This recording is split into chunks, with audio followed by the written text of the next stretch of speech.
Anytime? All right. Well, good morning, everyone.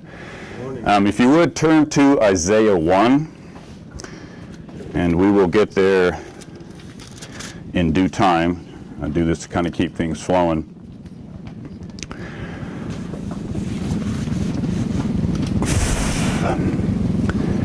If we look here, we see that the title is Our Offering Requires Preparation. And, you know, these elements were touched on quite often by, all the previous speakers that we had. And we looked at the scriptures about how we can't just come before our Creator in any old way, that He has a prescribed formula, for lack of a better term. He has a prescribed way for us to come before Him, okay? And a lot of times, too, when people are studying, the sacrifices, and especially what we're going to look at, and we'll delve more into it tomorrow. This is going to be a two-part series. I'm going to kind of set everything up today, and then we'll look at how we do these things, how we can apply the Torah in our lives, because we look at for example, we're going to be covering some of the sacrifices and the purity laws. And we look at this and we read this, and right away what hits most of us who are true students saying, well, how can I do that? We don't have a red heifer, or we don't have a pool to immerse ourselves in for this or that, or all these different elements that were used daily, when the tabernacle / and the temple existed. And so we read that, and it's so easy for people to say, well, all that stuff was for them back there. Now we have the Messiah, and all we got to do is believe in Him, and everything's going to be good. We've gone over that ad nauseum. But we need to understand that that is a separating line. And as some of us have put before, that page in all of our Bibles that have Old Testament, New Testament, that actually should be torn out of there, because it's one continuous flow from Genesis all the way to Revelation. They all apply, okay? And, in the weeks following up to the Feast of Tabernacles, at Mercy Seat Ministries, we did an 8-part series covering the wilderness tabernacle, including the structure and the linen curtains, and of course all the furniture, everything from the brazen altar all the way to the Ark of the Covenant, okay? That is placed inside the Holy of Holies, and there is so much to be learned from these furnishings, everything from the garments that the priests wore to the rituals that took place there. And I almost went down that road too with the garments of the priests, and man, is that an intensive thing. I think you could do an entire feast just covering the symbolisms and what the priests wore. And when you read it again, you look at what they wore, especially with the pomegranates and the gold bells on the fringes around their clothing. You look at that and you go, that must have been a funny looking outfit. But you know what? That's what the Father said you're going to wear. And again, He's separate. He's different from the world. He's not here for us to blend in. And as was touched on, we are to be a peculiar people, in more ways than one. In more ways than one. I was first introduced to the understanding of the temple furniture back in 2006. And I think up until that point, they were nothing more than just words on paper for me. I read about them, and I don't even really believe, if I had to be honest, I don't really even think I understood even the surface value that and purpose for each of these pieces of furniture. Again, I just had in my mind, yeah, that's nice. It's a novelty. It doesn't really affect us anymore. And in 2006, we went to a feast site in Jackson. That's where my wife and I met Dave and Eve, and made other friends there. And that entire feast was discussing each one of these pieces of furniture. And my life was changed there. That's when I was blown away. That's when I understand this is the foundation. Understanding this is the foundation. And everything from that foundation springs from there. We have the Father there. We have everything pointing to Mashiach here. Okay? All His instructions are here. How we are to come before Him, how we are to worship Him. All these are found right here. Okay? So I got a good crash course, and I remember Chris can attest to this, and my wife, our cups were overflowing. We were we were processing things for months afterwards. For months. Wow, this and that, we bring this up. And then I went over this 8-part series 3 years ago, okay? And I revisited it, you know, in the last couple of months leading up to the feast. And, you know, what I learned in Jackson, I was able to apply to what I put together 3 years ago, and even in that time to this, I learned a little bit more. And I think it's the Father's hand, because Dave called a few months ago, what are you doing for the feast? What's the theme? And I said, well, been going over the tabernacle furniture. He was doing the same thing. He already had these models and what have you. Well, let's continue with that. Because what I learned at the feast in '06, what I studied about these things 3 years ago and shared, what I added to what we went over just a couple of months ago, and what we've learned to this point here, and what I'm going to share with you over the next 2 days, surface. There's so much more to this, but you're getting a very good grounding in understanding it. You got that structure, you got that foundation that you can spring forth from, okay? Now we can read volumes of books, we can read tons and tons of commentary, you know, about the sacrifices that were offered at the Wilderness Tabernacle and then later on at the temple. And there is much information on the sacrifices and counting the animals and how much blood was spilled during this existence. It's incredible. And something that kind of hit me this morning, again, this is just me, you know, I'm just wondering that all the blood that was spilled from the time the first animal sacrifice was offered until the tabernacle disappeared and the temple was destroyed, all that blood in those couple thousand plus year time frame, I wonder if the blood that was spilled is going to equal the blood that is going to be spilled at Armageddon and in the days ahead. That just hit me this morning. I don't know if that means anything. The point is, there was a lot of blood. There was a lot of sacrifice. There was a lot of agonizing, I guess, that went over a lot of these things because of sin.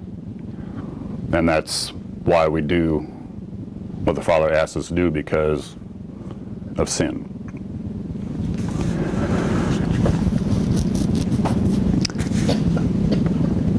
You know, I've read commentaries too as well, and every now and then you'll hear when a lot of teachers go over the rituals of the tabernacle and the sacrifices that were required. They eventually get around to saying how barbaric that was. That was barbaric. That was for then, for a different type of people, and we don't have to worry about that anymore. Well, we know through reading the scriptures and the prophets that the temple's going to be rebuilt, and the sacrifices are going to begin again, not in place of Yeshua, but as a teaching model. We are so far removed. If most people that I know, if they had to take a lamb and bring it into their home for 4 days before the Passover to make sure that it's well cared for, that there's no blemishes on there, in that 4 days, that cute little lamb, especially the young ones, you're going to get attached to that. You're going to get attached to that lamb. Yet, when it was time for sacrificing, you had to slit the throat of that lamb. The whole family did that. We saw that. We see that account in Exodus. The whole family did that. The father took charge, but the family witnessed that. And it wasn't pretty. And it was hard on the kids. And that is simply to convey how the Father sees sin. That's how much it hurts him. We don't like sacrificing an animal, especially something that is cute and nice to look at.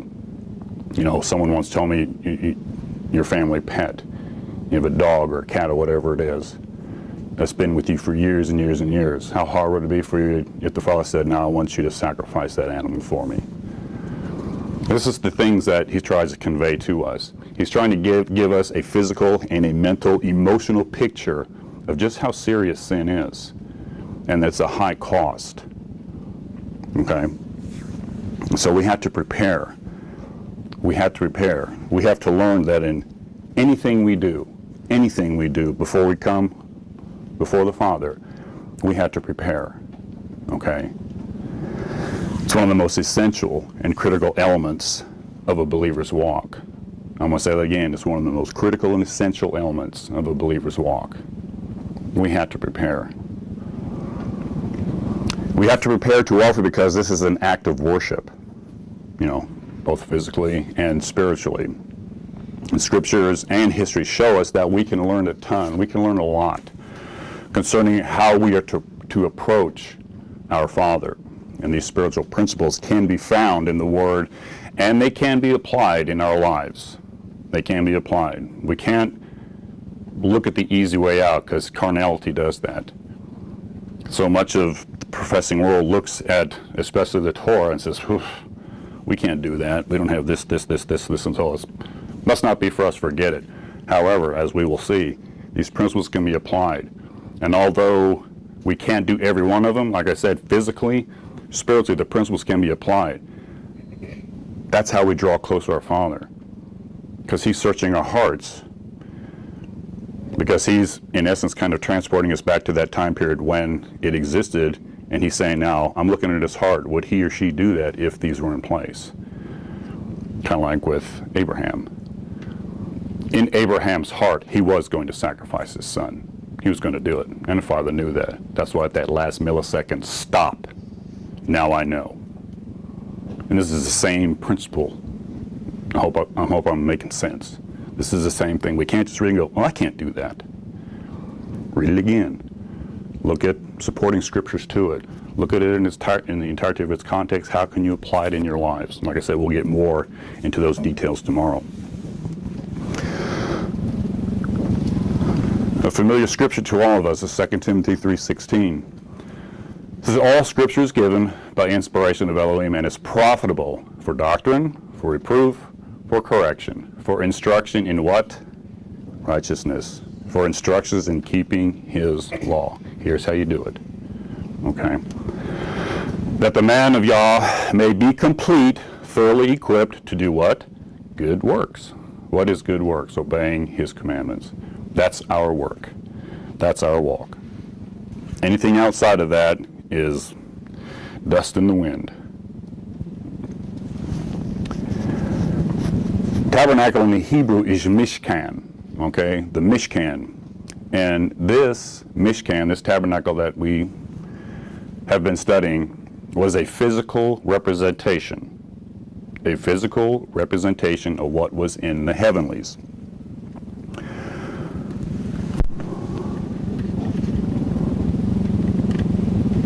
So in Exodus 25:8, it says, and let them make me a sanctuary that I may dwell among them. Ironically, I've heard very familiar and very prominent teachers of the word, and if I use that very loosely, I've seen them use just this first verse here, 28. Let them make me a sanctuary that I may dwell among them, to justify the big fancy church with their steeples and crosses and with their statues and all this stuff. They'll say, yep, see, this is what God is telling us to do. We're supposed to build him a sanctuary so that he may dwell among us, but they don't read the rest of them. According to that, all that I show you. And let them make me a sanctuary that I may dwell among them according to all that I show you. That is the pattern of the tabernacle and the pattern of all its furnishings, just so you shall make it. All right. Some think, and we've had this discussion too, some think that the vision or what Moses saw was like a blueprint. Some piece of paper that says, here's how it's all laid out, here's how you're going to do it. But, we'll get to Hebrews here, and it tells us a different story. And again, when you really delve into the word study and the word search on what Moses was shown, and I used the illustration when we went through this a few weeks back, it's like someone putting their arm around you and speaking directly into your ear, at the same time taking his finger and pointing and saying, this is how you're going to do it.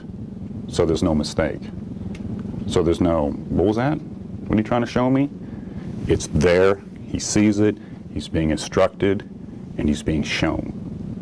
Okay, that's the idea we have to convey when Yah said to Moshe, this is what you're going to do, this is how you're going to do it.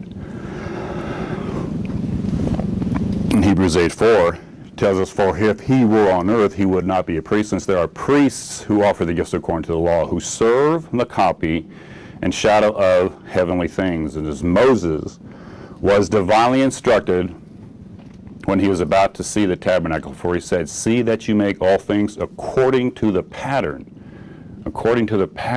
shown you on the mountain. Now I want to show you something really interesting. Pattern in the Hebrew is tabnith. Okay, and it means structure, figure, form, likeness.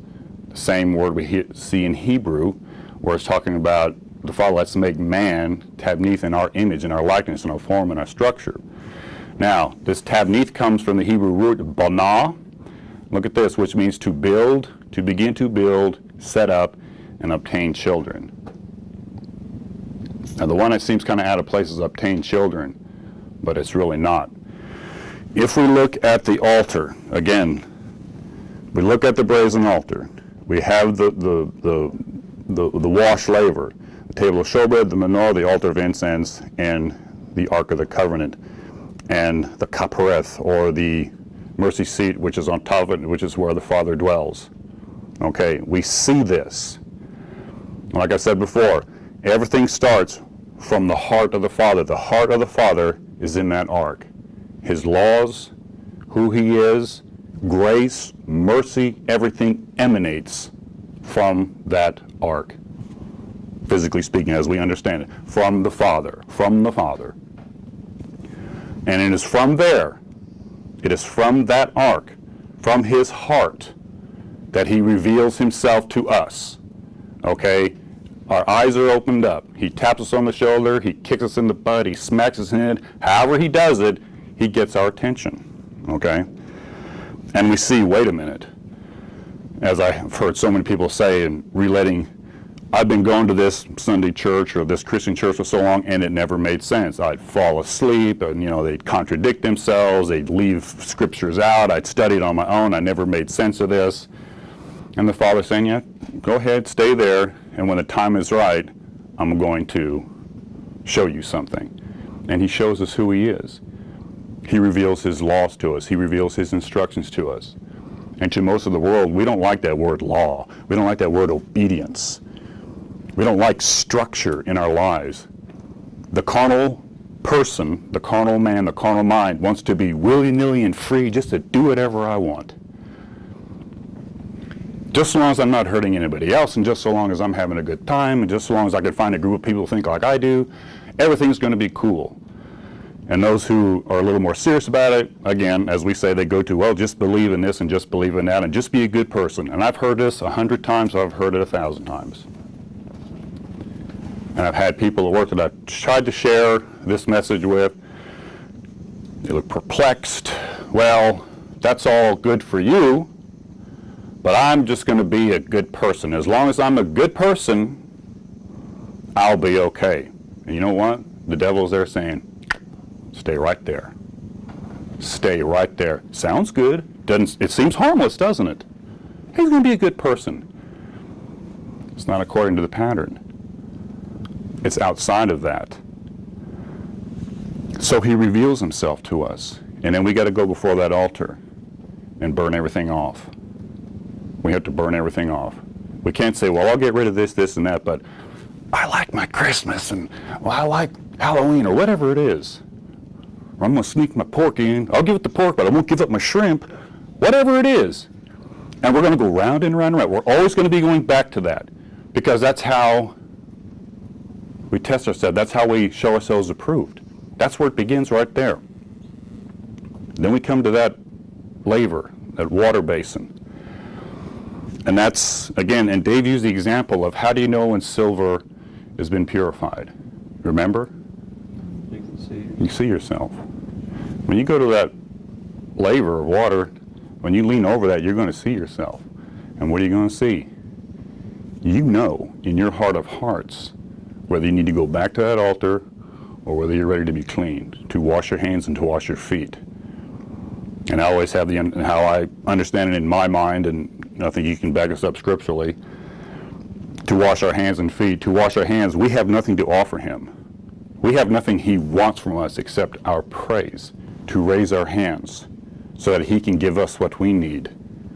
Here's how I want you to worship me. Open your hands so I can communicate with you, so you can prostrate yourself before me.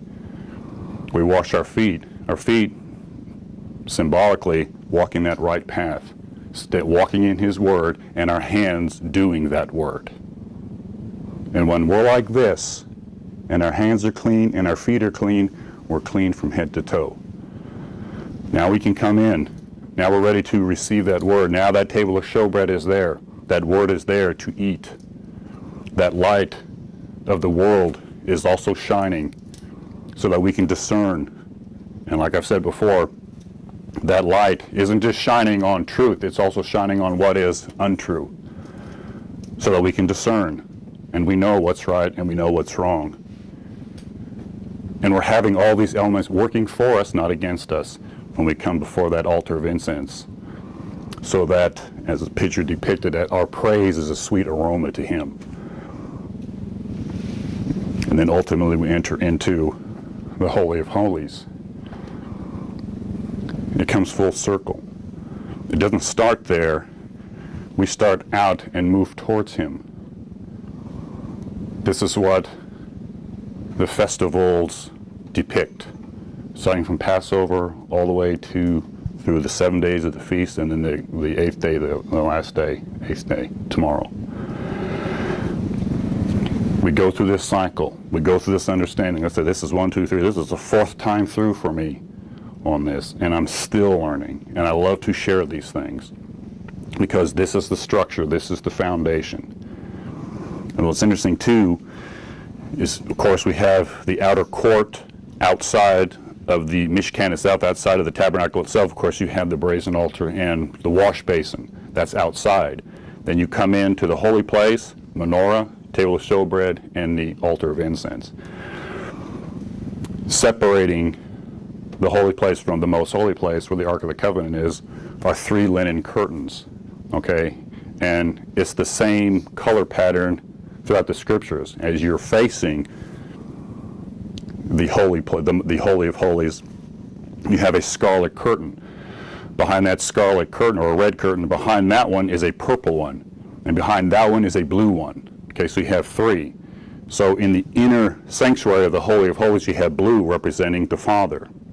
Okay, perfection. Outside of that, you have red representing man, Adam, soil, ruddy.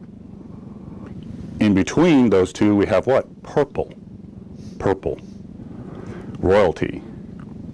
Mashiach. Priest, king. Okay.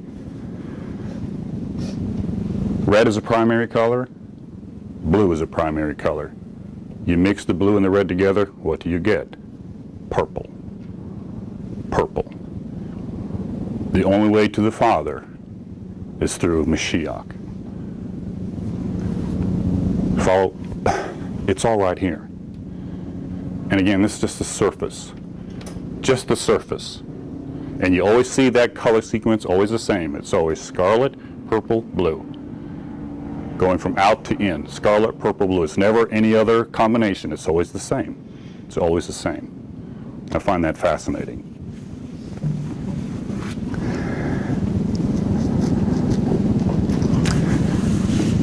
Now, the earthly tabernacle was a copy in the shadow of what I believe now exists in the heavenlies. And without this description and the detailed instructions concerning how worship was conducted there, then it stands to reason that one can only imagine what this structure and what this service was like. But the Father has shown us what he wants and how we are to approach him. This is why so often, a lot of these pagan cultures come up with these bizarre styles or types of worship, because they don't have that guidance. They didn't have the Creator's plan of instruction. They didn't have the proper worship guidelines. So there's no doubt in my mind that what Moses saw on the mount was the heavenly tabernacle. He saw it, and there's no doubt.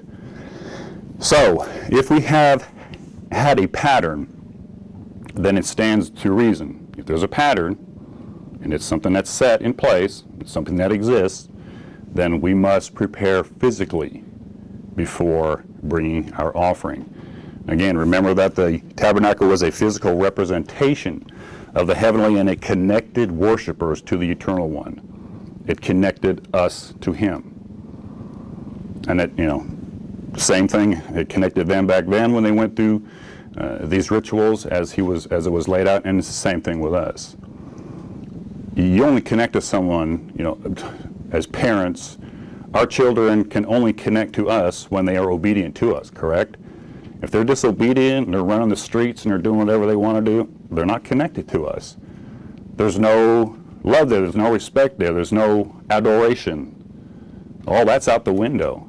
But yet, in the mind of modern man, modern Christianity, that's exactly what we can do with our Father. We can do whatever we want to do. And yet they still think, we got a relationship with Him, and they'll sit there and bawl and cry and everything else. That's all conjured up. The human mind can talk themselves into anything.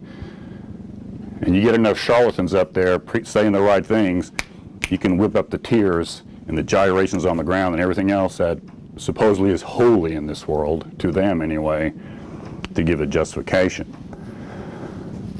We all know that the physical preparation was designed by Yah to be an aid. It was to be an aid, to spiritual preparation. And a good illustration of this can be seen in, the wearing of the tzitzits, which a lot of us do. And the sole purpose of this was to remind the wearer of His commandments. In Numbers 15:38, it says, "Speak to the children of Israel, tell them to make tassels on the corners of their garments throughout their generations, and to put a blue thread in the tassels of the corners. And you shall have the tassel, that you may look upon it and remember all the commandments of Elohim, and to do them, and that you may not follow the harlotry to which your own heart and your own eyes are inclined, and that you may remember and do all my commandments, and be holy, or be separate for your Elohim." Now this word here, to remember, that you remember, and we read in Exodus where it says, the fourth commandment, remember the Shabbat, keep it holy. Okay, remember, if I remember, let me remember what that exactly is trying to convey, to do something on behalf of. Remember this, to do this on behalf of me, do this on behalf of what I've asked you to do. And when you put it in those terms, that hits home a little harder, I think. Remember this, remember. And again, with this simple command here, you get a lot, and some people aren't ready, some people don't want to do it. My boys, I've talked to them about it. But the thing that I think bugs me about this is the arguments. Well, what color blue? Give me a break. We know what blue is. He's got some blue, he's wearing a blue shirt. There's different shades of blue. Make it blue. Don't make it complicated. Don't make it hard.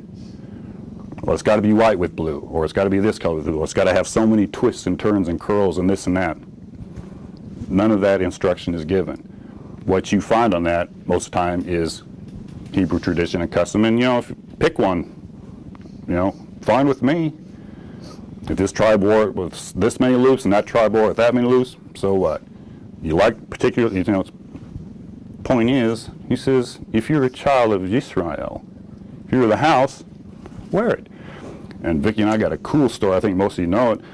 We went to Salt Lake City, we met another couple that was wearing the tassels, and we wouldn't have even known them had they not been wearing it, but that's how we identified. So that's an outward physical thing that brought us together spiritually. We had a great time with them. There was this connection with them. They're really a cool young couple, and they ended up spending Shabbat with us and driving around with us, and it was great. They're down in Tulsa, down in Oklahoma. And they're hungry, they're searching. And they had just as good a time with us as we did with them. So, like I said, just little things like that that make all the difference in the world. We also must not forget that obedience is hugely important in worship. Obedience is worship. If you want to get right down to the brass tacks, obedience is worship. That is a form of worship. So we can't pick and choose. It's a form of worship. Now, much has been made about ritual purity, like I alluded to earlier. Well, I read this, and I can't do that. We don't have this, we don't have that, so I'm just going to forget it. Not exactly. Like I said, much has been made about ritual purity. And with this in mind, the first order of business is to look at ritual purity as it is related to tabernacle worship. Now, we all know what John 4:24 says. That the Father is spirit, and those who worship must what? Worship in spirit and truth. Again, the two need to go together. They're hand in hand. One is not outside of the other. And like Dave mentioned yesterday, I believe it was, the background that a lot of us came out of, I mean, they had an anvil of weight of truth, tons of truth, outstanding foundation. But when it comes to rejoicing in that truth and really letting it hit home, very lacking in that. And that's one of the reasons why we've moved on. I think there's very few people that leave a congregation because they're not worshiping. You got the truth there. It's kind of people, what good, it's kind of strange. You left because what? You weren't singing songs? They were telling you the truth, weren't they? Yeah. But they stopped short of that. They kind of neglected Psalms 148 and 149 and 150 about rejoicing, singing, dancing, using the lute, the harp, loud cymbals, clashing cymbals. And you kind of forget about that part of it. So you got to find that. That's one of the things that we incorporated at Mercy Seat, and a lot of us kind of can relate to that. We know that the Father is holy and that He is set apart, and that we were not, I should say. And we had to set about the task of doing what? About becoming set apart. And as a result of Adam's sin and death entered into the world, and someone said this years ago, said when man fell, nature fell. When man fell, everything that was perfect fell. Everything just came crashing down around our ears, and the earth has been essentially deteriorating since then. It's just slowly dying off. It's withering away. The further and further man gets away, the more the world reacts to that, I think. There's a correlation to that. The more we separate ourselves, the more we look to pagan things, the more we hold on to our own traditions rather than the pattern that He has shown us, the worse things get. And we're all just dancing around in this big blue ball, hurling around space, just waiting for the return of Messiah. So this makes the physical aspect of man by nature unholy or not set apart. And John said something a few months ago that, and I think it would go a long way if people understood the biblical definition of holy instead of the definition man puts onto it. Because, and I was in that camp too for years. When you think of the word holy, we say, be holy as your Father is holy, be holy as Yah is holy. And we're thinking, how is that possible? He's the creator. How can I be? No, there's no way. And we put different definitions to it. Untouchable and so far beyond our reach. And that's the definition they use. So of course, you can't be like Him. So we're going to throw all that stuff out, redefine it, and we're going to put in our own philosophy. And this is where man is. Holy simply means set apart. Different from the world. The Father is different from the world. He says, be like me. Don't be like the world. Get rid of the Christmas, get rid of the Easter, get rid of the Sunday, don't eat these defiled things, and you're like me. Is that hard? No. And from that, boom, we grow. We understand. Understand the definitions, understand what he's saying. Be like I am. Here's my pattern. Here's the world's pattern. Choose. It's not difficult. Here's all this glitter and stuff and everything that looks good, smells good, feels good. Oh, and in a couple of months, dashing through the snow, we're going to just be immersed in this garbage. And here we are, sitting off to the side going, I can't wait for this month to be over. I can't wait for all those commercials to be off the TV, whatever it is. Everywhere you go, it's there. You can't escape it. But again, that's the pattern of the world, and you can join and jump right in it, or you can look at the pattern that he has set and join and jump right in that and be separate from that. Be set apart from that. Okay? So in order to approach the Father in worship of the tabernacle, man was required to perform certain rituals which would render him, in the Hebrew, tahore, or physically clean in a ritual sense. Now, these rituals were sufficient, to set him apart from the ordinary man of his day and make his tabernacle worship acceptable before the Eternal. And that's the key thing we have to understand. We have to do what is acceptable. We have to make sure that it is, it's just like your job. You have to make sure that whatever, like say I work with blueprints. I have to make sure that when my job is finished, that it is to that print.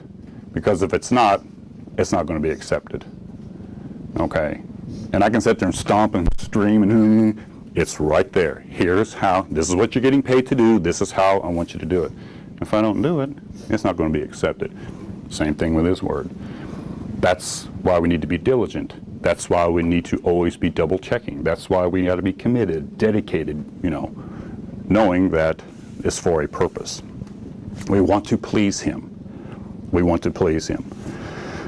To be ritually impure in the Hebrew was called tumah. Okay? And when it came to tabernacle worship, ritual impurity created a wall, a tamai. It created a wall between man and his Creator. Now, even if we are walking out Torah to the best of our ability, and we are diligently looking at every minute detail and just almost being fanatical about it, okay, which we probably should be in many ways, but even if we are at that level, if we are just focused and fixated, guess what? We're still going to be impure. We're still going to be unclean from time to time. So what does that tell us? That we've still got to keep on striving. That we can never just settle and say, I got it, I'm good enough, I don't need to know anymore. This is a process, this is a journey. And we can't stop along the road, take our shoes off and say, I think I've had enough, because that's when Satan will pop out of the bushes, unbeknownst to you, put you in his crosshairs. I got him now. He's sitting, he's resting, he's dropped his guard, he's not watching. Now I have him. Don't give him that opportunity, because he will take that shot, or he will, sorry, military comeback. He will take that opportunity to grab a hold of you. Now, this impure state that we're talking about, this can be attained from a variety of sources, okay? A variety of sources. And many of them, believe it or not, are just a natural part of life. A lot of them we have no control over. A lot of them we have no control over, okay? But that still doesn't change the fact that we can be impure, that we can be unclean. Others may come from inadvertent contact with another person who was already impure, or even objects that can be deemed as impure. Now, a very important principle to understand, this is very important to understand, being impure or being unclean in this context does not constitute sin. A lot of people like to tie it, oh, if you're impure, if you're unclean, oh, you're sinning. That's a sin. No, it doesn't. Okay, we're talking about ritual uncleanness, ritual impurity before we come before the Father in worship. Okay, we need to remember that Yeshua, he was temporarily unclean many, many times. Healing the lepers. Okay, the woman with the issue of blood. And what did he do right after the woman with the issue of blood? He went to the house of a dead girl who was laying there on her bed dead, put his hand on her and raised her up.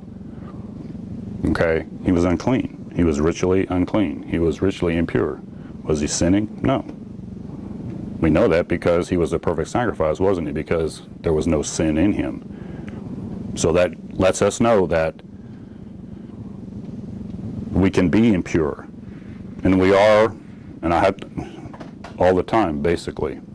All the time. But again, that also shows us who our Creator is and who we are and how we constantly need Him. We need His nurturing, we need His guidance, we need His mercy, we need His grace. We never ever come to a point, I got this. Close it up, let's wait for His return.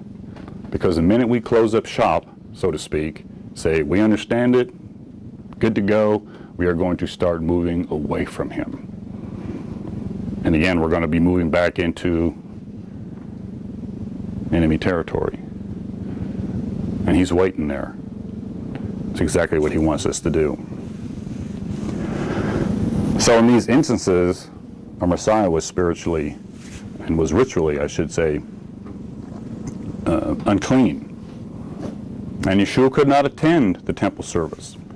Again, these were not sinful acts. On the contrary, they were acts of great mercy. What He was doing were acts of great mercy. But He still had to follow the rites and cleansing just as any other man would. You know, I find it interesting, and I've pointed this out to people, and it was when it was pointed out to me, it just smacked me between the eyes. When Yeshua healed an individual, even though He was healed, completely healed by the Son of Yahweh, what did He tell this man to do? He said, go back to the priests.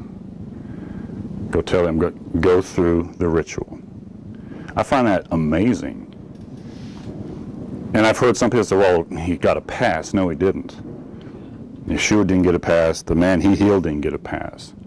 He said, go back to the priests. Go back to the priests. And what does that tell you? If there's ever a time in the Scripture where man can point and say, look, see, it's all been done away, that would have been, what an opportunity. It's just me now. He could have expounded on it. Just me. Now just believe in me and my name and da-da-da-da, and everything's going to be cool. And what He's saying, He said, go back and be cleansed. And whatever the specifics were, 1 day thing till sundown or 7 days or whatever it is. And He still had to go back. And I've heard people say, too, well, He was the Son. He got a pass. He wasn't really unclean because He's just showing us how bad off we are. No, we understand that Messiah took on flesh, and He was fully human. Look at Hebrews 4:14. Seeing then that we have a high priest, a great high priest, who passed through the heavens, Yeshua the Son of Elohim, let us hold fast to our confession, for we do not have a high priest who cannot sympathize with our weaknesses, but was in all points tempted, as we are, yet He was without sin.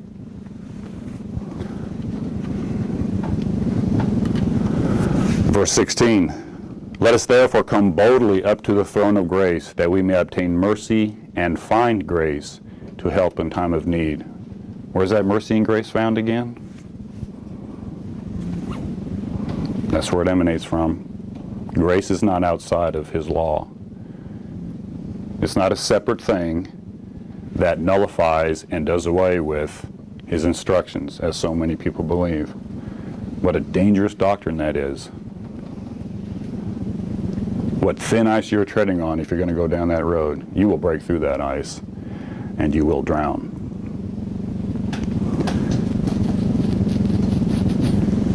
Yeshua walked the earth. He was fully human and He was fully susceptible to being physically impure. And again, if He was not fully human, He could not have been dead 3 days and 3 nights. in the heart of the earth.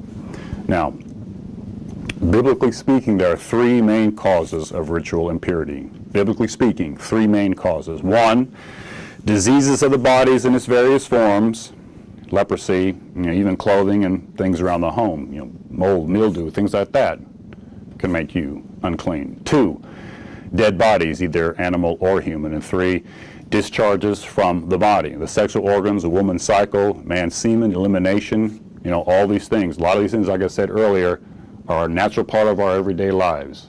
Elimination and this and that. We can't help that. We can't help that. These make us impure. Even childbirth. Impurities come from childbirth. Eating the flesh of unclean animals can even, that can be transferred that way as well.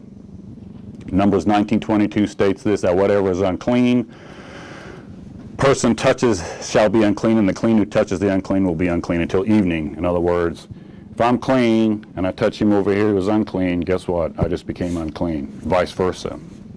Okay? And I've seen, and I've heard, I forget, I think we're at Feast site, I don't want to name it, but a few years back, where this individual, we were discussing this type of thing because they were touching on this topic in one of the messages. And he was in a congregation where the women actually had to announce when they were doing their monthly cycle, because that way if they hugged a man or did a greeting, well, then he became unclean. And I'm like, I don't think so. It's not what it states. I can't imagine someone saying, okay, all you women, let us know if you're on your monthly deal here, so we can stay away from you.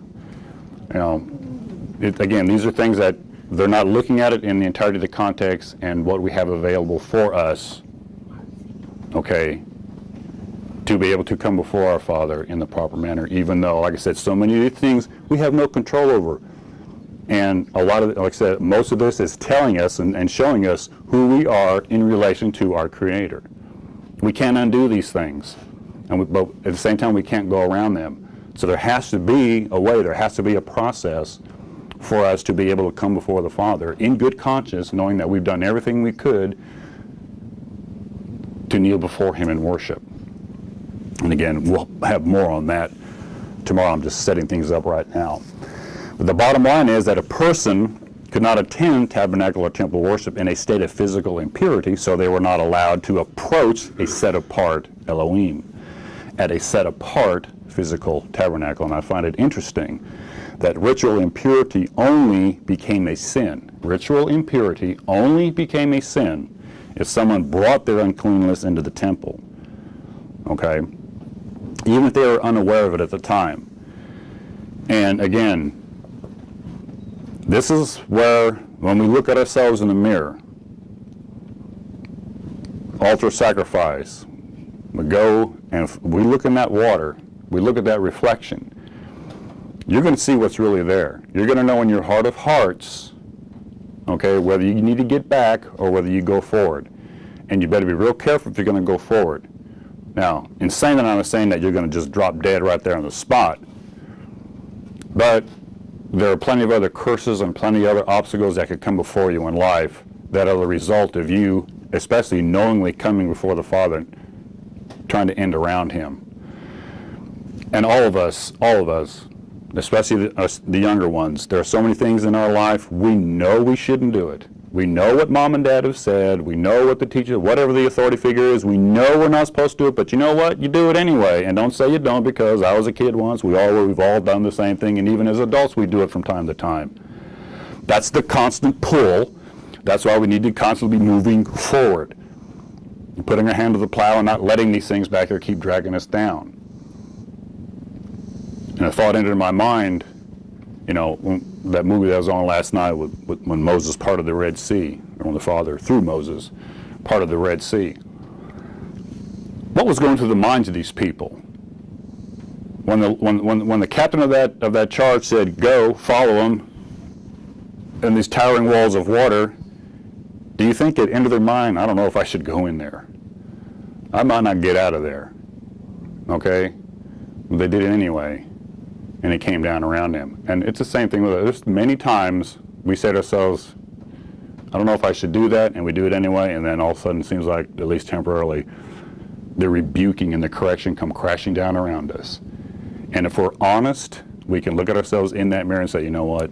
It's on me. It's never on the Father. It's always, always, always on us. Always on us.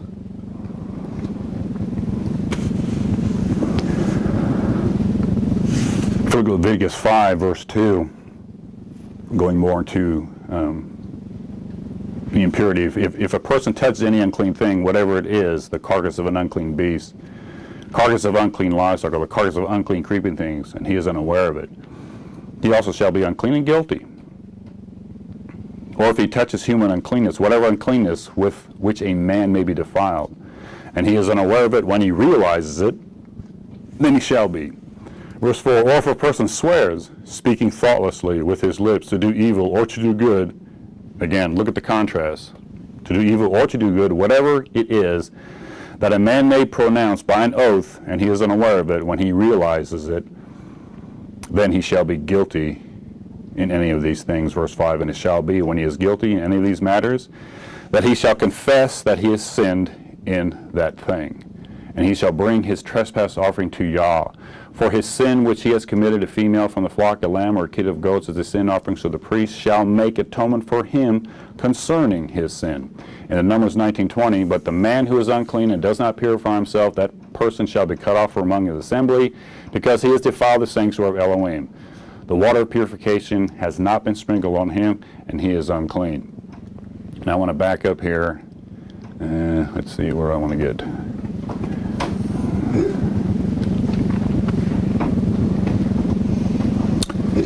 Verse 5, and it shall be when he is guilty in any of these matters that he shall confess that he has sinned in that thing. Okay, this is setting us up for tomorrow. We know, we confess, I'm aware that I'm unclean. I'm aware that if you're a woman, if you're a man, whatever, I'm defiled in this way because of fill in blank here. Clean me. Let me come before you pure. I can't do nothing. I have to use the restroom every day. We all do.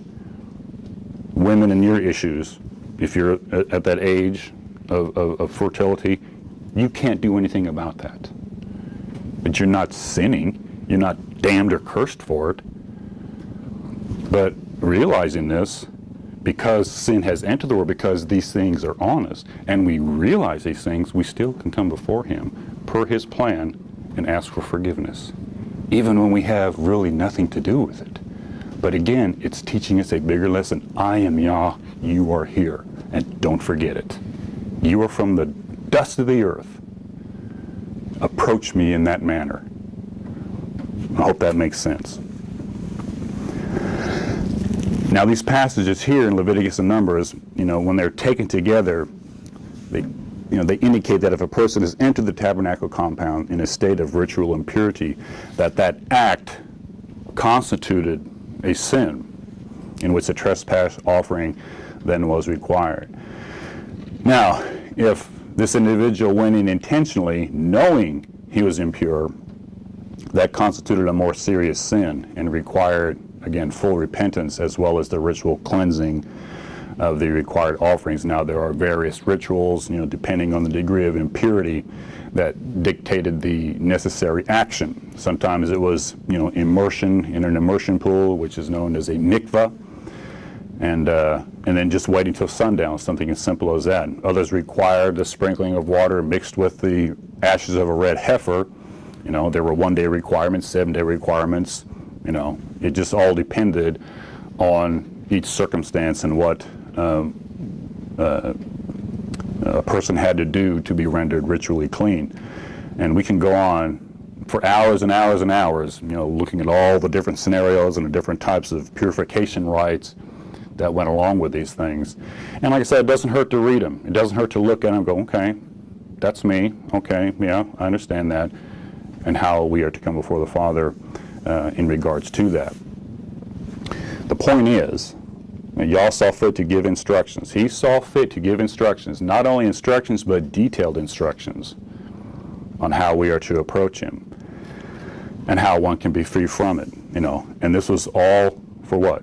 in preparation for worship, all in preparation in coming before Him. You know, having such a large amount of scriptures devoted to these things, you know, solidifies in my mind what I already know, that our Father is serious.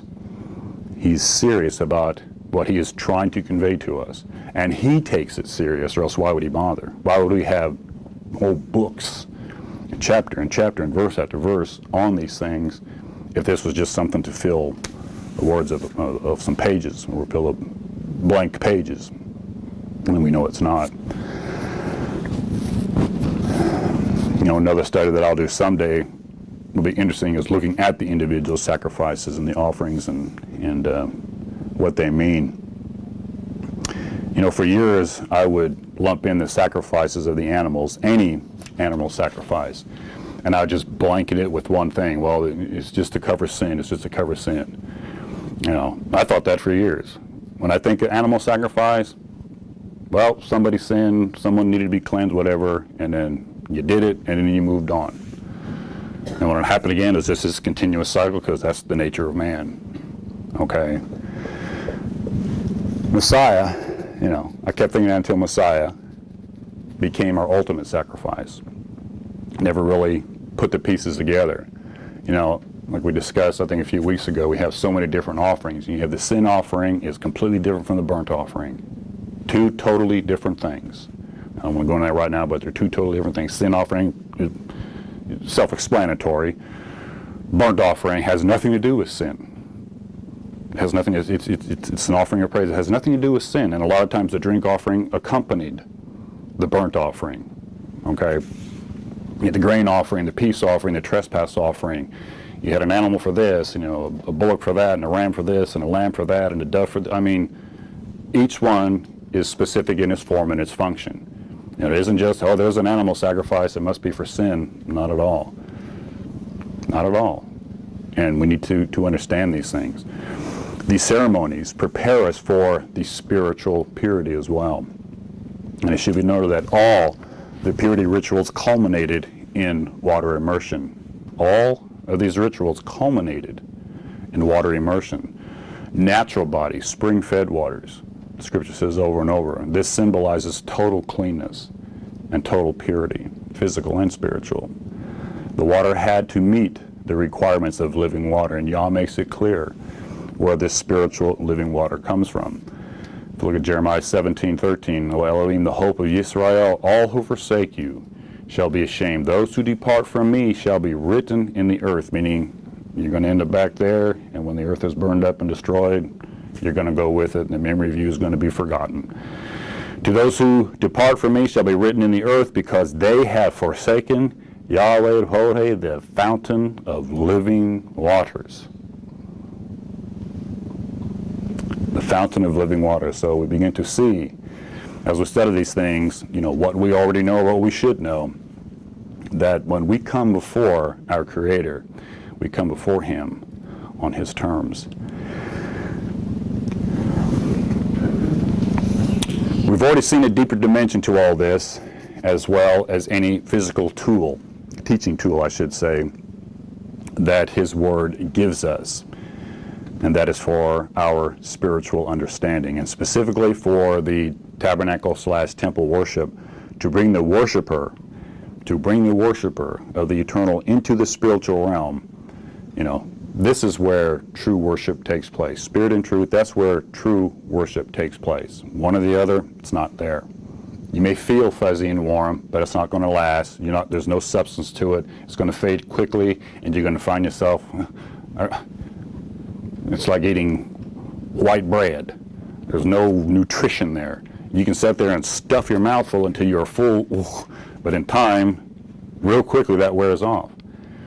Because there's no nutrition in that white bread. You're going to burn more calories eating that bread than the calories that are in the bread. So if you want to starve to death, eat white bread from here until you draw your last. You'll starve to death if you just ate white bread. I use that as an illustration. This is what the world is eating. They're eating white bread. They're not eating the true bread. They're eating the fake, copy, counterfeit bread. And they're starving to death. And they're not getting that spiritual nutrition, and they're confused. They don't understand. They're going down every path you can think of. They're listening to whoever's out there teaching the latest fad or the latest miracle, instead of being rooted in the pattern that was shown Moshe on the mountain. During the time of the tabernacle, a person could go through all the motions of obeying the purity laws, performing the rituals, and even saying the proper prayers. But as is the case even today, in our modern times, if the heart isn't truly devoted to desiring a closer walk with their Creator, then you're pretty much chasing the wind. In fact, you are chasing the wind. And how many in here have known anybody who's ever caught the wind? Scripture leads me to believe that if your heart is not in it, your mind, for instance, your mind's on the golf course, then it's not only fruitless, but you are probably, you are offending the Father.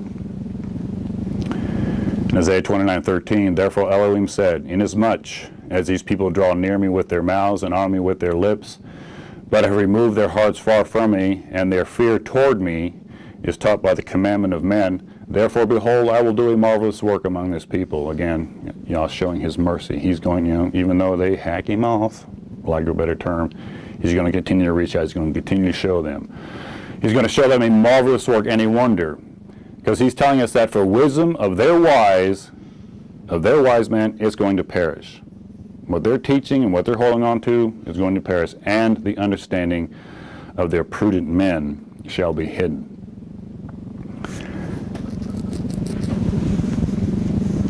The ritual laws were designed to remind the worshiper that he could not decide on a whim, or when he or she felt like it, to bring an offering to the tabernacle, or even to attend a service as an observer, without first preparing himself both physically and spiritually. Remember what Yeshua said, again, reiterating this is scripture that I brought up a few weeks back. If you have something against your brother, don't bring an offering. Set that offering to the side. I'm paraphrasing. Set that to the side, get it right, get it straight, and then bring it. Because that offering is going to mean nothing to the Creator if we're angry at everybody around us or everything around us. And we all learn that lesson. Probably, some of us over and over from time to time in the body as a whole. Each step is designed to teach deeper spiritual principles, and the heart of the worshiper is most important when coming before Yah. And it's not a come as you are party as mainstream Christianity defines it. This is a calling. This is a calling. This is like this is a tap on the shoulder, or kick in the rear, or a smack in the back of the head. This is an attention getter. And there has to be a desire on our part to learn his ways. The heart dictates how one lives their daily lives on a daily basis. We talked about David's heart yesterday. The offering of a person who did not follow Torah, using dishonest scales, for example, because we can see that in the scriptures, it's not going to be accepted by the Father no matter how many rituals you physically perform. And we read about Aaron's two sons and how they were consumed because they offered a strange fire. What that strange fire was, we don't know. It could have been anything, but it could also been complacency. It could have been the heart. They could have done everything just right. They could have just, to the letter, bing, bong, bang, bang, bang, bang, but when they got there, looked in their heart and said, you're not where you're supposed to be. That sacrifice they offered was consumed. They were consumed. And this is going to happen to earth as a whole. Those who don't come into a covenant relationship with him, that fire is going to consume you. Because what are you offering him? What in the world are you offering him? And that'd be my question to all these mainstreamers. What are you offering? You've thrown this out and you are offering what? You're going to be consumed, my friend.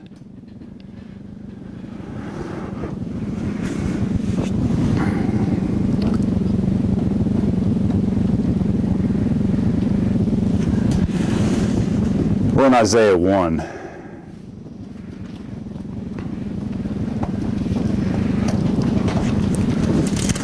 Starting in verse 11.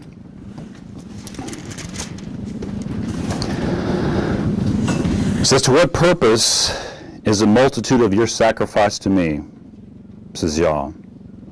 I have had enough of burnt offerings of rams and the fat of fed cattle. I do not delight in the blood of bulls, or of lambs, or of goats. When you come to appear before me, who has required this from your hands to trample my courts?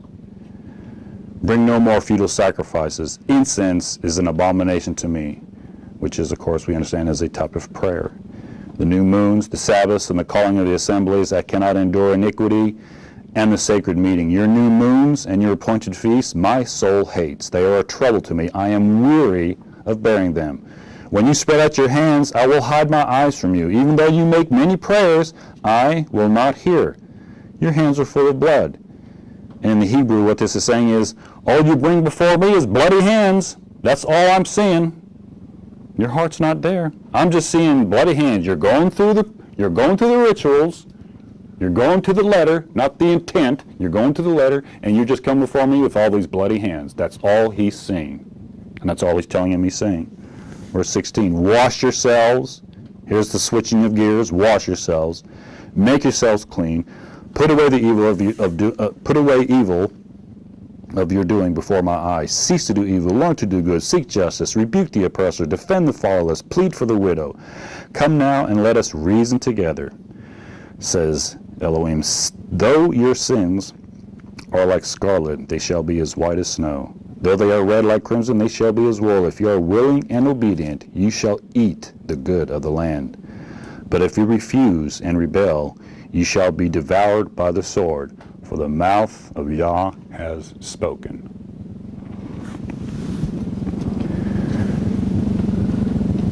Now there are those who take these verses and say, see, look, and we all know, we've all heard this.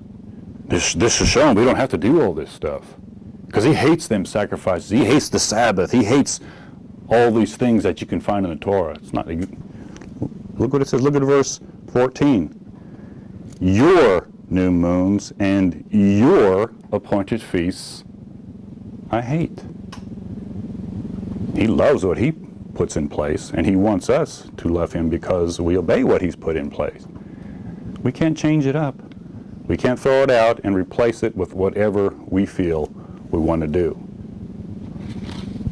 A careful reading of these verses show us that.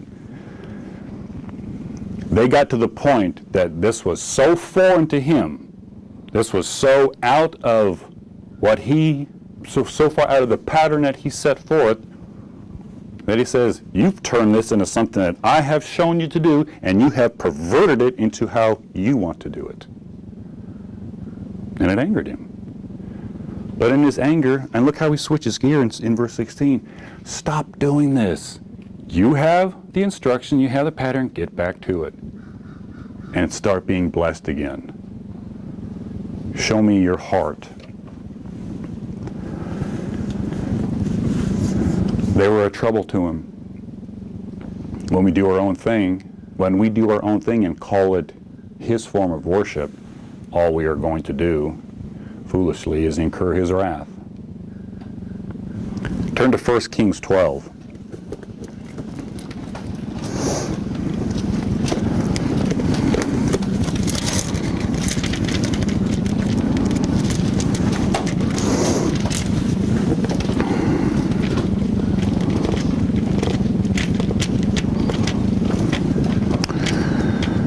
First Kings 12, it's got a good example here, starting in verse 28. It says, therefore the king asked advice, made 2 calves of gold, and said to the people, it is too much for you to go up to Jerusalem. Here are your gods, O Israel, which brought you up from the land of Egypt. Ouch. Verse 29, and he set up one in Bethel and the other one in Dan. Now this thing became a sin, for the people went to worship before the one as far as Dan. He made shrines on the high places and made priests from every class of people who were not of the sons of Levi. Verse 32. Jeroboam ordained a feast on the 15th day of the 8th month. We are commanded to keep the Feast of Tabernacles when? On the 15th day of the 7th month. He turned it into his feast. Again, verse 32, Jeroboam ordained a feast on the 15th day of the 8th month, like the feast that was in Judah, and offered sacrifice on the altar. So he did at Bethel, sacrificing to the calves that he had made, and at Bethel he installed the priests of the high places which he had made. Now, let's jump to verse 13, verse 33. A lot of stuff going on in between here, but we'll encapsulate it here.